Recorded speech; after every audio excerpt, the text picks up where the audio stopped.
Now to the race for Los Angeles mayor. As we said yesterday, mail-in balloting has begun, but 40% or so voters are still undecided. So all week long, we are sitting down with the top candidates running for the city's highest office, going deeper into their proposals and strategies, sitting down one-on-one to help you decide who you would like to vote for. Eyewitness News political reporter Josh Haskell is joining us now with today's guest, L.A. City Council member Nithya Raman. Josh. Thanks so much, Philip. We have Nithya Raman here. She's served in the LA Council District 4 since 2020. Now her sights are set on a different seat at City Hall. Nithya, welcome. I wanted to ask you, as I've been covering this campaign and I've been interviewing you, you're working very hard to carve out your own lane and separate yourself from the rest of the field, but it seems like they keep trying to bring you back in. Yeah. Spencer Pratt has said you would just be a continuation of Mayor Bass. Mayor Bass has said that you're trying to diminish yourself, that you have been at City Hall 2 years longer than her. Would a Mayor Nithya Raman be more of the same? You know, as a council member, you have some power to shape the city, but the mayor is the chief executive of the city and all of its departments. And right now, our departments are not being responsive to the needs of the people. They don't have priorities set for them. Many of the same general managers are there from the Garcetti administration. They don't understand what this mayor's priorities are.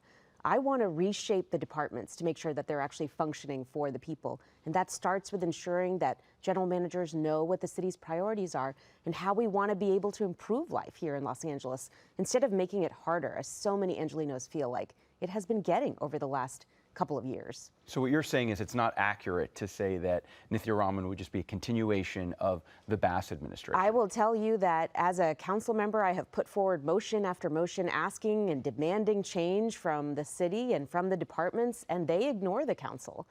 Really, the departments are responsive to the mayor, and the departments need to change. The city needs to change in order to serve Angelenos better. I hear you say that you feel limited at times in your power on the council, but Mayor Bass has told me the same. A lot of the things that she's wanted to pass, she has not been able to, specifically with the size of the LAPD. The council, including yourself, voted against her proposal. We know that those numbers did change eventually, but she says she did not get what she wanted. So is there a chance that maybe the power that you believe the mayor's office has is not really as much as you're saying it is? No, I mean, I think the mayor has a significant amount of power. Talking specifically about the size of the police force, the mayor actually signed a contract with the police union, giving them significantly more money, saying that that money would increase the size of the police force. Now we have 1,500 fewer officers that we're paying $500 million more every year for. And so I don't think it is a lack of funding that is propelling the size of the police department. It is a failure to ensure that our personnel department and our hiring practices are reflecting the urgency that the mayor feels. And that is the failure of the departments, a failure of executive leadership, and that's exactly what I'm talking about. The mayor is the chief executive of the city. The mayor has to change the city to respond to the people's needs. In regards to the LAPD, one of the competitors in this race, Spencer Pratt, has said when defunding the police was trendy with her base, talking about you, she leaned in. Now that families are less safe, suddenly she's against it. Where do you stand on defunding the police? You know, I voted for budgets at the city that have maintained and expanded the police force, but I've pushed back against contracts that I felt were fiscally irresponsible.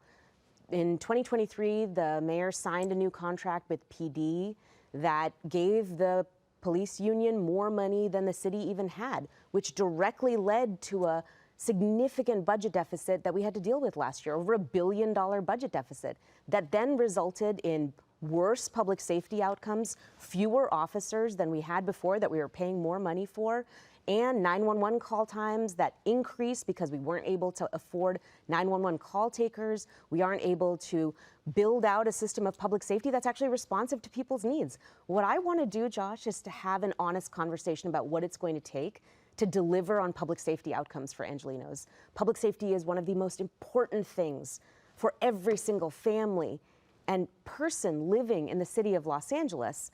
But if we were giving lip service to this idea, instead of actually building out a system of safety that works, then we're going to get the dysfunctional system that we have in Los Angeles right now. Let's change that conversation. Let's be honest about what we need. So this national movement, defunding the police, that the DSA still supports, that's not something that you support? I support having an honest conversation about what it's going to take to deliver public safety outcomes, and that's exactly the conversation that I've been pushing for throughout this entire campaign.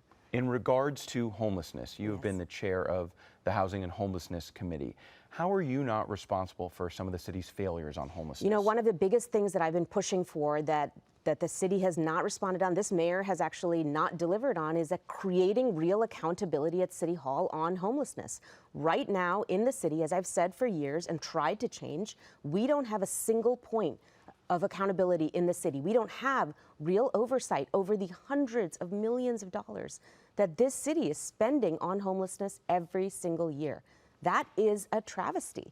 We absolutely need to have that. Last year, during the budget process, I was finally able to establish a Bureau of Homelessness Oversight at the Housing Department that would actually track these dollars, track outcomes, and ensure that every single tax dollar that we were paying into homelessness was actually resulting in people moving off the streets and indoors, reducing street homelessness. Instead, this bureau has not been staffed at all. We don't have a single new staff member assigned to the bureau yet. We don't have a place in LA where we're actually doing oversight over this city. And that's a real problem. But Mayor Bass has highlighted that street homelessness has gone down while she's been mayor, and she attributes that to Inside Safe. Why would you not continue Inside Safe? What are your issues with it? I think Inside Safe as an intervention is a decent intervention that I supported. I think we need to transform it into something that is more fiscally sustainable for the city. The way that we operate right now, through the Inside Safe program, the way that the city pays out through it, a single person's motel stay for a year can cost over $100,000 for the city. That's not a fiscally responsible way to address a crisis where we have tens of thousands of people on the streets. What I'm saying is, let's actually make this into a program that can be long-term sustainable for the city, which means bringing people off the streets into a stabilization program in motels for a brief period of time, and then moving them into more cost-effective programs like time-limited subsidy vouchers or mental health beds or permanent supportive housing, depending on what they need.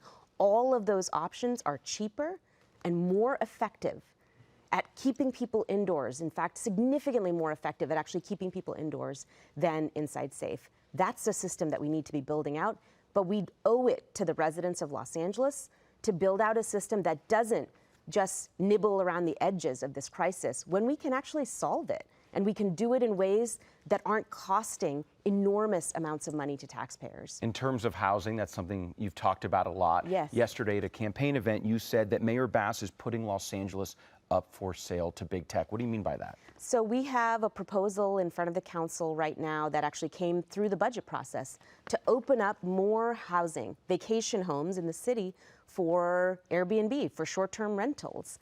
That proposal in the budget process involved Airbnb prepaying taxes to the city, $50 million in prepayment of taxes to the city.